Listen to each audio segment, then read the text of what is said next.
What upgrade was totally worth the price. I wanted an SSD for my PC for ages but kept putting it off. My boyfriend bought me one as a gift and honestly it's like a brand new computer. It turns on instantly. And games which usually took a long time to load, like Crusader Kings for example, loaded in seconds.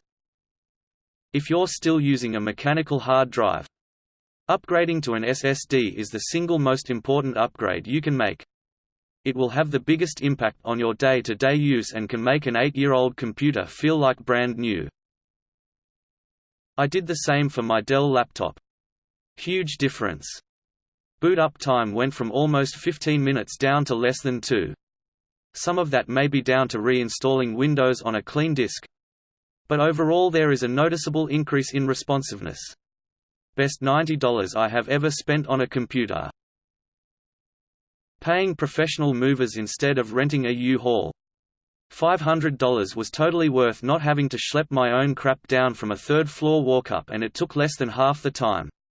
They showed up at 7 a.m. and the move was done by 1 p.m. The cost of movers is nothing compared to fucking up your own back and burning out your friends moving. Pay them. Sit back and worry about where to put stuff in the new place. Also, use color-coded stickers for the rooms at the new destination so the movers know where to put the stuff. We paid $2,000 for our move locally. 45 minutes away.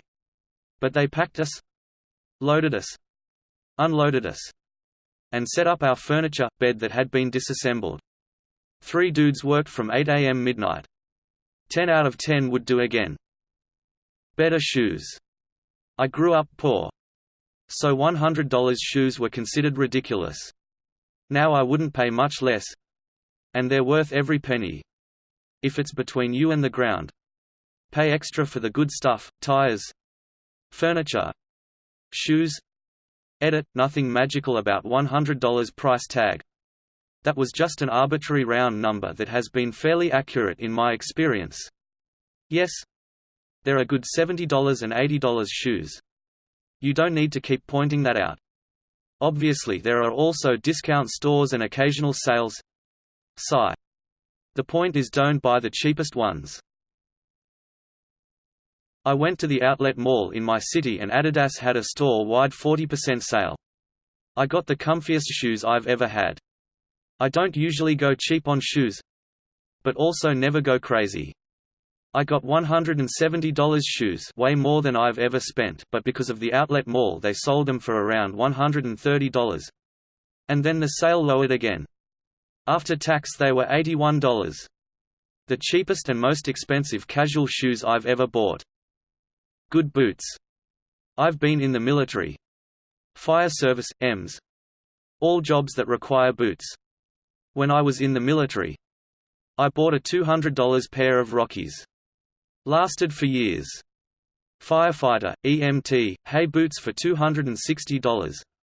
They last forever. They last long and are comfortable. Any time I bought $60 boots from Walmart they fall apart in 6 months.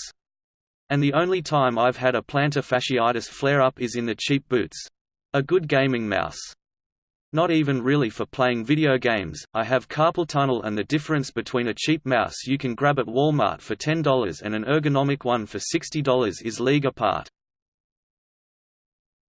I always got $10–15 haircuts my entire life from places like Great Clips or Supercuts or whatever the fuck they are called. New barbershop opened in town. A proper barber. Went in there and got a $30–50 cut and beard trim. You can also sip a nice glass of whiskey while you get your hair cut and bullshit with a cool barber. For the extra money, the experience and final product is well worth it. I'll never go back to shitty haircuts again. It took me years to get my husband to get a proper haircut. He went from the Supercuts special to the barbershop to an actual stylist to now going to a stylist who specializes in cutting curly hair.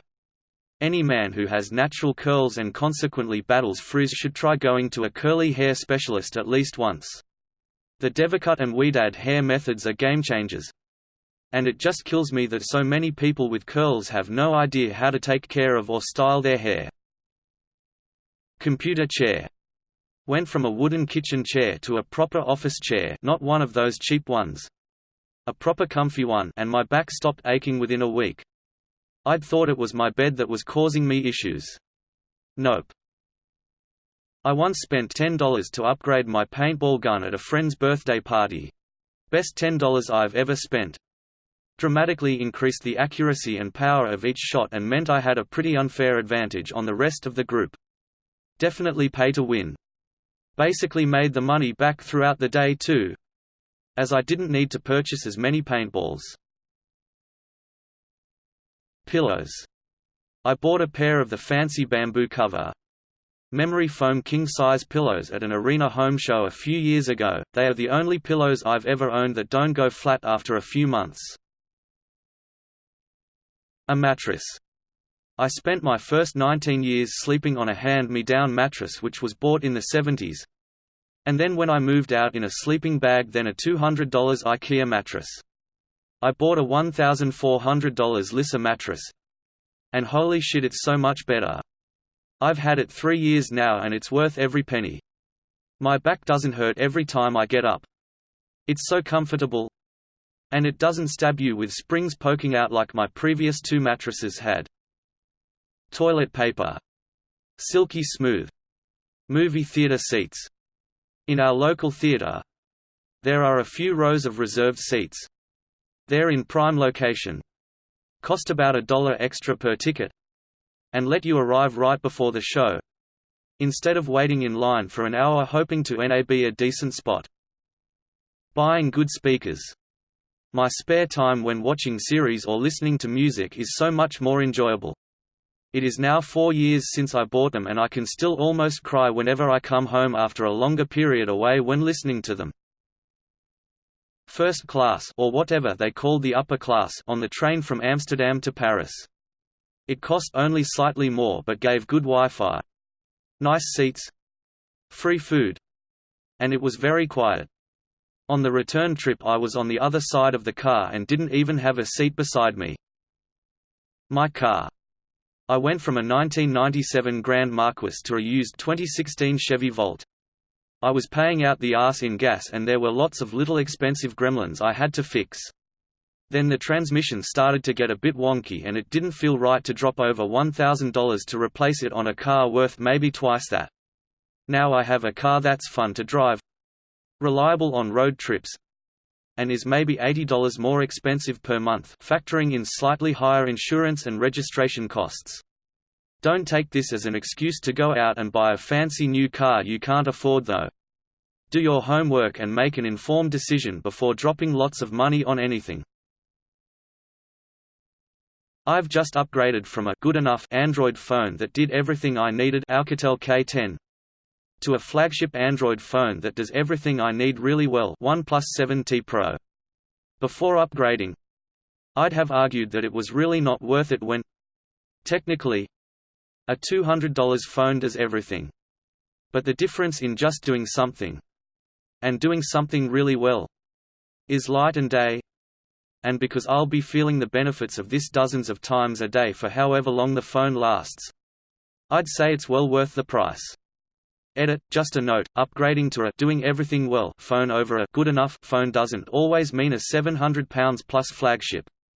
With well-performing things like the Pixel 3a, Mi 9T Pro or Realme X2 Pro in the $300 to $450 range, you can get a similar improvement in day-to-day usage. I had an iPhone 6 since 2015 or 16 and I thought, oh, a phone's a phone, they're the same as the new ones. I got the XR this summer and I love it. It runs everything so much faster. And I can have 10 apps open at once, whereas the 6 only has 2. My phone has 5 hours of battery when playing high-power games, whereas the old one only has like 1.5 hours. Paying for the private lounge during long layovers in an airport changes your life. You get good, free buffet including coffee, booze or whatever you want. You get shower access, free magazines, and comfy chairs. It's quiet and peaceful and the best place to be in an airport. You're gonna be paying $30 for a beer and something to chew on. Might as well make it 50 and have all you can eat and drink while in a comfy chair with better Wi-Fi. Many sockets and no annoying people. If I'm gonna be spending 2+ hours in a chair waiting, I'm paying for the lounge. If I have a decently long layover on a business trip, I'll go into the lounge and expense it as a meal. It's cheaper than what I'd spend at the airport restaurant with many more options and much more comfort. I pay for consumer reports. Instead of trolling sites that may or may not be funded by XX company, I know I'm getting reviews on all sorts of products and services with minimal bias. I end up purchasing higher quality and longer lasting products, sometimes for the same or lower prices than the competitors. Wool socks. They keep your feet warm, even when wet, and help wick moisture away. Even in non-breathable shoes, leather. They are much more resistant to developing odors and last 3 to 4 times as long compared to cotton socks, or longer if you aren't as rough on them as I tend to be. And you can get really nice thin ones. Look for coarse-spun wool. Concierge service on our Disney cruise. I took my wife on a Disney cruise 20th anniversary and that service was totally worth it. 0 lines. IMMEADIATE access to the ship. Free drinks any time. Special lounge with all the foods, desserts with 0 wait. Fresh coffee however and whenever I wanted it. First access to all the activities. And when the trip was over, IMMEADIATE and priority exiting. Seriously. I won't travel another way again, even if I have to wait another 20 years.